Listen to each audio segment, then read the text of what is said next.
आधी रात का समय था। तूफानी रात थी। बहुत जोरों की बारिश हो रही थी। आसपास कोई भी नजर नहीं आ रहा था। उस तूफानी रात में एक सुनसान सड़क पर एक लड़की घर जाने के लिए ऑटो वाले का इंतजार कर रही थी। तभी एक गाड़ी उस लड़की की तरफ आकर रुकती है। इतनी रात में मैडम आप यहाँ क्या कर रहे हो? मैं ऑटो वाले का इंतजार कर रही हूँ, पर कोई भी टैक्सी या ऑटो नहीं मिल रहा। आपको इतनी रात में कुछ भी नहीं मिलेगा और बारिश भी हो रही है। आपको जाना कहाँ है? मैं आपको छोड़ देता हूँ। जी शुक्रिया, मैं चली जाऊंगी। देखिए रात काफी हो चुकी है, मैं आपको छोड़ देता हूँ। मेरा नाम अनुज है और आपका नाम क्या है? मेरा नाम नीलम है। बड़ा प्यारा नाम है। जी धन्यवाद। और एक कब्रिस्तान के पास पहुंचकर नीलम कहती है, अनुज आप गाड़ी यहाँ रोक दें, मेरा घर यहाँ पास में ही है। पर यहाँ तो कब्रिस्तान है। हाँ मेरा घर यहीं पर है। और अनुज गाड़ी रोक देता है। नीलम गाड़ी से उतरकर जाने लगती है और तभी उसकी नजर घड़ी पर पड़ती है और तभी वो नीलम को आवाज लगाता है, नीलम नीलम नीलम। पर नीलम अनुज की आंखों के आगे गायब हो जाती है। अरे ये नीलम कहाँ गायब हो गई? और अनुज अपने घर चला जाता है। घर पहुंचकर वो घड़ी की तरफ देखता है और कहता है, अरे ये कैसी घड़ी है, इतनी पुरानी, इसका डिजाइन भी अजीब सा है। और ये कहकर वो घड़ी टेबल पर रख देता है और सो जाता है। कुछ समय बाद अनुज को सोते समय कुछ अजीब सा महसूस होता है। अचानक अनुज को सोते सोते पसीना आने लगता है और अनुज को घबराहट और बेचैनी होने लगती है और उसकी आंख खुल जाती है तो वो देखता है कि पंखा अपने आप चलने लगता है, लाइट अपने आप जल जाती है और अपने आप बंद हो जाती है। तभी बाथरूम से पानी की आवाजें आने लगती हैं। अनुज कहता है, ये अचानक क्या हो रहा है? वो बाथरूम का दरवाजा बंद करने के लिए जाता है तो देखता है कि पानी की जगह नल में से खून निकल रहा है। वो डर कर बाथरूम से निकलता है तो देखता है कि घड़ी में से एक डरावनी चुड़ैल निकलती है और उसका गला पकड़ लेती है। अनुज चीखता है पर उसकी आवाज नहीं निकलती। चुड़ैल बड़ी ही भयानक और डरावनी लग रही थी। उसकी आंखों से खून टपक रहा था। उसकी आवाज बड़ी डरावनी थी। तभी अनुज कहता है, कौन कौन हो तुम मुझे मारना क्यों चाहती हो? मुझे छोड़ दो। मैंने मैंने तुम्हारा क्या बिगाड़ा है? आ, आ, आ, और अनुज का सिर दीवार में जोर जोर से पटकती है। अनुज के सिर से खून निकलने लगता है। चुड़ैल तब तक अनुज को नहीं छोड़ती जब तक उसकी मौत नहीं हो जाती। अनुज की मौत हो जाती है और घड़ी फिर टेबल पर होती है। और तभी अनुज की मौत की खबर सुनकर अनुज का दोस्त नवीन आता है। इतनी बेरहमी से किसने मारा? कौन मार सकता है? अनुज का तो किसी से कोई लड़ाई झगड़ा नहीं था और ना ही कोई दुश्मनी थी। फिर कौन ऐसा कर सकता है? कौन कर सकता है?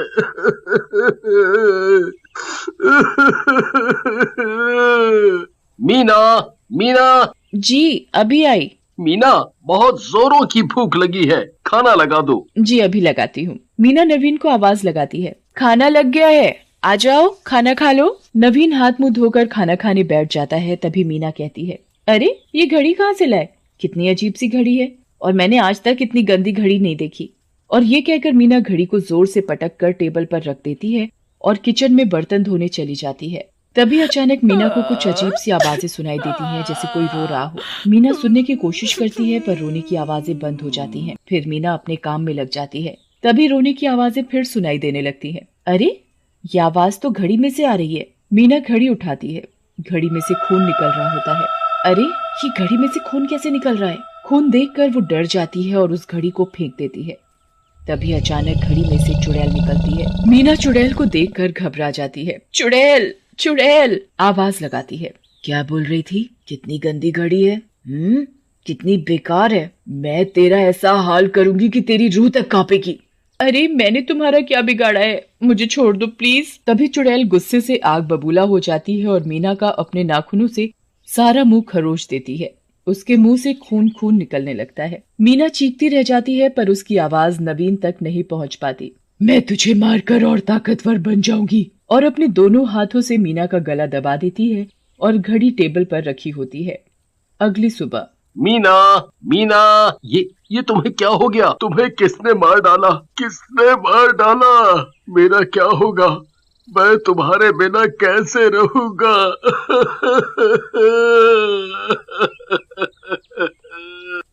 नवीन जोर जोर से रोने लगता है। मीना की मौत भी एक रहस्य बनकर रह जाती है। उसकी मौत का किसी को पता नहीं चलता कि आखिर मीना की मौत हुई तो कैसे हुई। और कुछ दिनों बाद एक रात एक चोर चोरी करने के लिए नवीन के घर में घुसता है। अरे यहाँ तो काफी कीमती सामान रखा हुआ है। जो भी कीमती सामान है मैं उठाकर थैले में डाल लेता हूँ। इसके तो दाम भी बहुत अच्छे मिलेंगे। चोर सारा कीमती सामान थैले में डाल चुका होता है, तभी उसकी नजर टेबल पर रखी घड़ी पर पड़ती है। अरे ये कैसी घड़ी है? ये तो बहुत पुरानी लगती है। इसके तो बहुत दाम भी मिलेंगे। मैं इसे बेचकर अमीर बन जाऊंगा और आराम से ऐश की जिंदगी जीऊंगा। मुझे चोरी भी नहीं करनी पड़ेगी और मेरी धर्मपत्नी भी खुश हो जाएगी। चोर नवीन के घर से सारा कीमती सामान और घड़ी चुराकर निकल जाता है और घड़ी के साथ साथ चुड़ैल भी चोर के पीछे पीछे चलने लगती है। तभी रास्ते में उसे लगता है जैसे कोई उसका पीछा कर रहा हो। चोर पीछे मुड़कर देखता है, कोई नहीं होता। चोर जल्दी जल्दी चलने लगता है, तभी एक हाथ आकर उसकी गर्दन पर पड़ता है। अरे कौन है भाई? पीछे देखता है, कोई नहीं होता। कौन परेशान कर रहा है? लगता है मुझे आज ज्यादा चढ़ गई है। तभी चोर बीड़ी पीने के लिए माचिस जलाता है। आग को देखकर चुड़ैल गायब हो जाती है।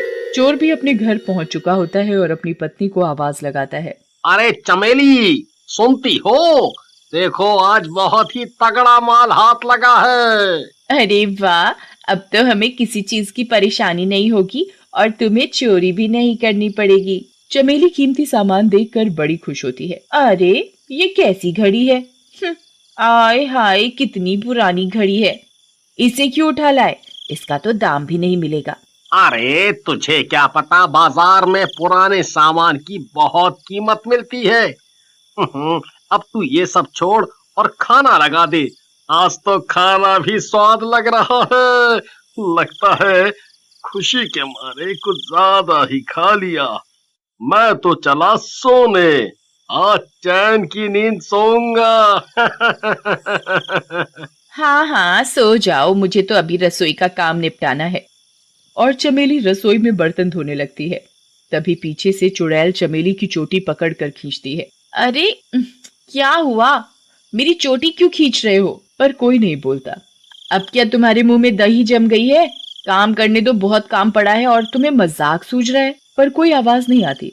चमेली पीछे मुड़कर देखती है तो उसके होश उड़ जाते हैं। एक भयानक चुड़ैल उसके पीछे खड़ी है। एक हाथ निकलकर चमेली की गर्दन पकड़ लेती है। क्या बोल रही थी? मैं कितनी पुरानी खड़ी हूँ और बेकार भी, मेरे कोई दाम भी नहीं देगा। चमेली का गला और जोर से घोटने लगती है। तुम कौन हो? मुझे छोड़ दो, मुझे मत मारो। छोड़ दूं? नहीं, कभी नहीं, मैं तुझे मार डालूंगी। जैसे चुड़ैल चमेली का सिर दीवार में मारती है तो चमेली का हाथ लालटेन पर लग जाता है और आग निकलने लगती है। आग देखकर चुड़ैल गायब हो जाती है। अजी सुनते हो? अरे मुझे चुड़ैल से बचाओ, ये चुड़ैल मुझे मार डालेगी। अरे भगवान, क्या हुआ? क्यों चिल्ला रही हो जैसे कोई चुड़ैल देख ली हो? हाँ हाँ, चुड़ैल ही है। और चमेली अपने पति को सारा वाकया बताती है और कहती है, कल ही हम तांत्रिक बाबा के पास चलेंगे। मैं एक पहुंचे हुए बाबा को जानती हूँ, वो ही हमें इस चुड़ैल से पीछा छुड़ा सकते हैं। अगले दिन तांत्रिक बाबा के पास पहुंचकर, बाबा हमें बचाओ, इस घड़ी में चुड़ैल है, ये तो हमारी जान के पीछे हाथ धोकर पड़ी है। क्या हुआ बालिके, तुम ऐसे क्यों कह रही हो? इस पुरानी घड़ी में ऐसा क्या है? बाबा, जो भी इस घड़ी की बुराई करता है, घड़ी उसे मार डालती है। ऐसी बात है क्या? चलो मैं भी इस घड़ी की बुराई करके देखता हूँ। बाबा भी घड़ी की बुराई करने लगते हैं। हाय हाय हाय हाय हाय हाय, ये कैसी घड़ी है?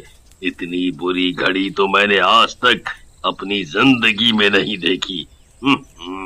तभी घड़ी से चुड़ैल निकलकर बाबा के सामने आ खड़ी होती है। कौन है जो मेरी बुराई कर रहा है?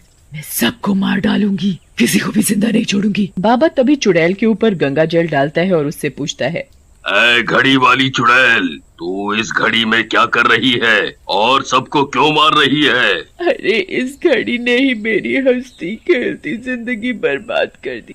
क्यों? कैसे? मैंने अपनी सहेली को ये घड़ी तोहफे में दी थी। कुछ समय बाद उसके घर में सबकी मौत हो गई और सब लोग इस घड़ी को ही उनकी मौत का कारण बता रहे थे और मुझे मुजरिम। मैंने इसी चक्कर में फांसी लगा ली और तभी से मेरी आत्मा इस घड़ी में है और जो भी इस घड़ी को उल्टा बोलता है मैं उसकी जान ले लेती हूँ। बाबा चुड़ैल की आत्मा को शांति देता है और उस घड़ी को पीपल के नीचे दबा देता है।